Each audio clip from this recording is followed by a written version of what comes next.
Welcome back to my channel. Bathroom design series के part 2 में आपका स्वागत है।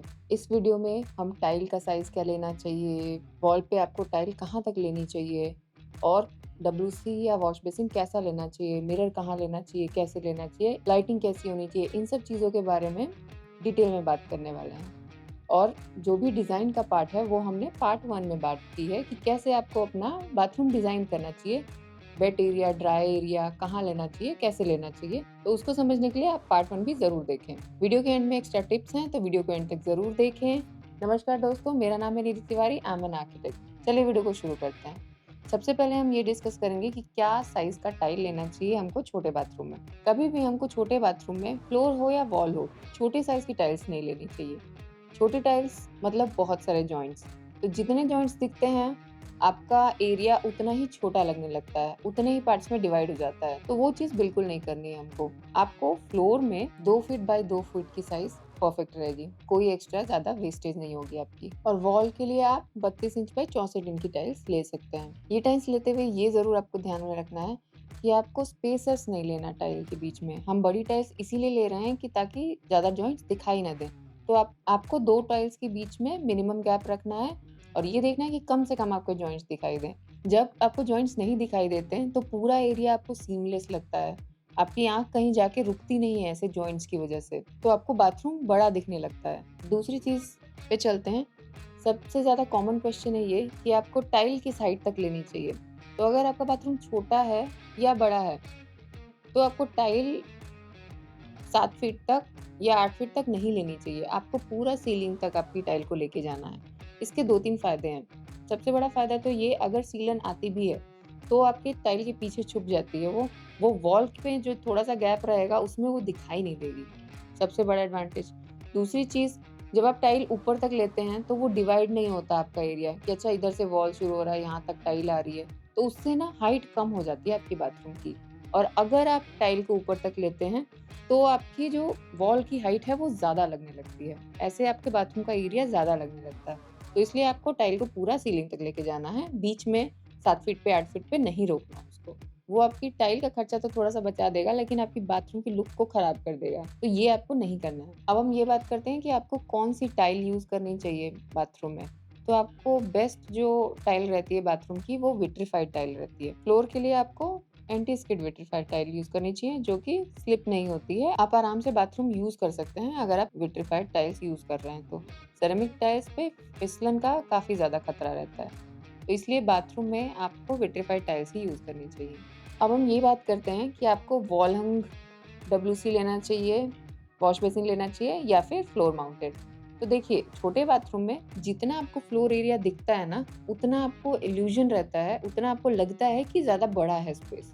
क्लीनिंग का तो एक दूसरा फ़ायदा है ही, उसको क्लीन करने में आसानी रहती है, पूरा एरिया आराम से आप मेंटेन कर सकते हैं, क्लीन कर सकते हैं। अगर वही वो फ्लोर माउंटेड रहता है, तो उसको क्लीन करना थोड़ा ज़्यादा मुश्किल रहता है और देखने में भी फ्लोर माउंटेड उतना अच्छा नहीं लगता जितना कि वॉल माउंटेड लगता है। तो आपको प्रेफ़र करना चाहिए कि आप वॉल माउंटेड लें।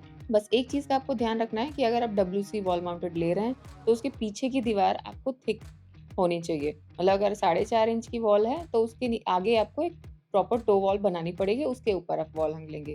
क्योंकि वो जो सारा सिस्टम होता है, वो वॉल के अंदर आता है, तो इसलिए आपको थिक वॉल चाहिए होती है वॉल हंग के लिए। बट आपको ये नहीं करना चाहिए कि आप पूरी एक थिक वॉल बनाएँ, सिर्फ़ इसलिए ताकि आप वॉल हंग ले पाएँ। नहीं, उससे आपका तो पूरा बाथरूम का एरिया और कम हो जाएगा। तो आपको पूरा नहीं लेना है, आप थोड़े-से एरिया में लेके वो बनवा सकते हैं। या फिर आप अवॉइड भी कर सकते हैं, अगर आपका बाथरूम बहुत ज़्यादा छोटा है तो। अब हम वॉश बेसिन की बात करते हैं, कि वॉश बेसिन आपको फ्लोर माउंटेड लेना चाहिए या फिर वॉल हंग लेना चाहिए।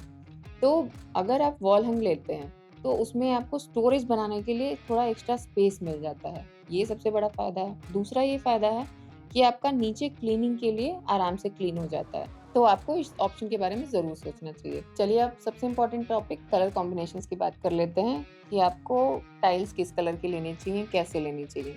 तो सबसे पहले सबसे अच्छा ऑप्शन है, अगर बाथरूम छोटा है, तो आप सेम कलर की जो भी फ्लोर में आपने टाइल्स ली हैं, वो सेम कलर की टाइल्स वॉल में भी चला दें।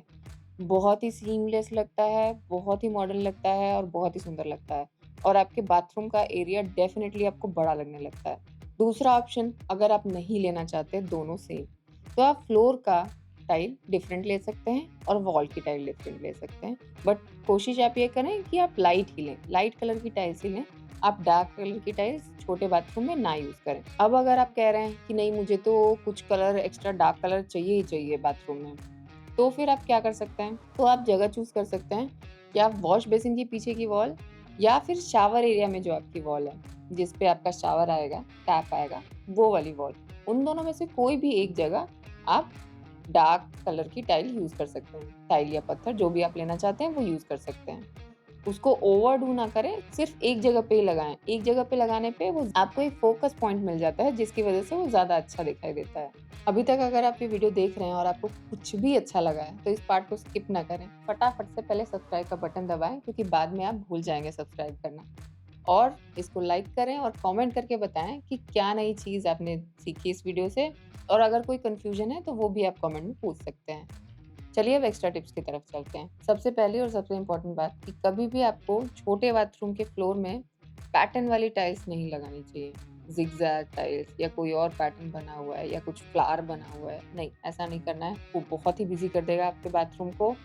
आपके बाथरूम में जितनी जगह है वो और कम लगने लग जाएगी। तो ये पॉइंट आपको ध्यान रखना है कि आपको वॉल्स हो या टाइल्स हो, ऐसे डिज़ाइन वाली, बिज़ी डिज़ाइन वाली टाइल्स बिल्कुल नहीं यूज़ करनी है। दूसरी चीज़, हम टाइल की बात करते हैं, तो टाइल में ना एबीसीडी पैटर्न्स के साथ टाइल्स आती हैं। उनके जो रेशे होते हैं वो कुछ पैटर्न के साथ आते हैं। तो आपको वो पैटर्न्स के साथ ध्यान दे के वो खरीदनी है और उनको रख के बना के देखना है कि कैसे आपका पैटर्न बन रहा है। तो इस पे भी ज़रूर आपको ध्यान देना चाहिए जब भी आप टाइल खरीदते हैं तो। अगर आप घर बनवाने जा रहे हैं तो आपको ये वीडियो ज़रूर देखनी चाहिए। आई होप आपको सब क्लियर हो गया होगा, और ऐसी वीडियोज़ देखने के लिए आप इन लिंक्स पे क्लिक कर सकते हैं। Thank you very much for watching this video. Don't forget to subscribe, like and comment. Thank you.